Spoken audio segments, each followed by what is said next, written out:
When learning to stage pressure injuries or pressure ulcers, it's very important to be able to discern the level of tissue destruction that's involved. So what I like to use to give a visual representation are grapefruits. So if we start with a stage 1 pressure injury, we know that the skin is still intact, but it will present with an erythema or a redness that is non-blanchable. Meaning, if I press on this, you will not see that area and then reperfuse, meaning it'll turn white and then reperfuse red again. The trick with this, however, is in patients with non-Caucasian skin, what we need to look for is subtle changes in their natural skin tone. We will see what's called a dyschromia, or a darkening of their skin tone. So don't be fooled looking for erythema in darker complected patients. But again, a stage 1 is intact skin with non-blanchable erythema or a dyschromia.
Stage 2 now is actually disrupted the skin barrier function. You can see it's represented here that the tissue, which is supposed to be epidermis, has now been removed. We've used the zester. But basically what you can see is what would be the papillary layer of the dermis. So this is still considered a partial thickness injury because it has partially invaded the skin, but it's only removed or invaded the epidermis and that first layer of the dermis, the papillary layer.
To a stage 3 and even a stage 4 or deep tissue injury, we are now talking about full thickness pressure injuries, again because of involved. So in a stage 3, you can quickly see the difference from how the stage 2 presented. Here we have full involvement of the epidermis, but now we have invaded both the papillary and the reticular layer of the dermis into, but not through, the subcutaneous tissue layer, as represented here by this fibrous tissue of the grapefruit. So again, this is a full thickness injury because it has fully invaded the epidermis and the dermis, gone into deeper tissue structures.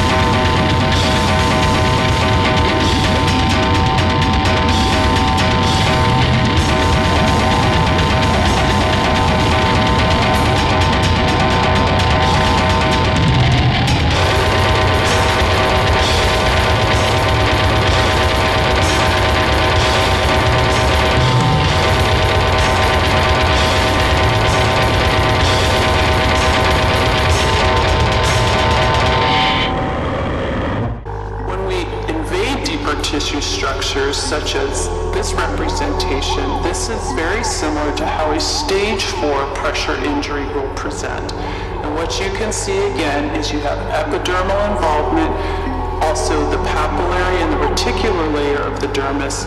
We have gone through and extended past the subcutaneous tissue, and now we are in deep tissue structures. This could be muscle, bone, tendon, ligament, even metal if patients have had surgery. So this is a very deep injury. This is something that needs to be readily addressed, and we need to protect these tissues to keep them.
Pressure injuries is the elusive deep tissue injury.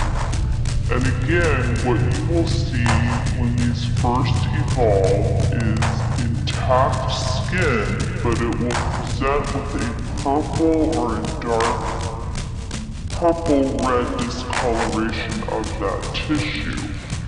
But even though it won't blanch, what you will note, which is different, is the tissue consistency. So it's very important not just to rely on your visual assessment skills for injuries, but to palpate those tissues too. Because with deep tissue injury, you will often feel extensive tissue consistency changes. It could be cooler, warmer, it could be foggy, it could be hard. It's not going to feel like normal tissue. And with pressure injury, the pathophysiology, we have to remember, happens down at the bony tissue interface. When perfusion is not allowed to deliver oxygen and nutrients to those structures, muscle, tendon, bone, all of those things die relatively quickly. They necrose.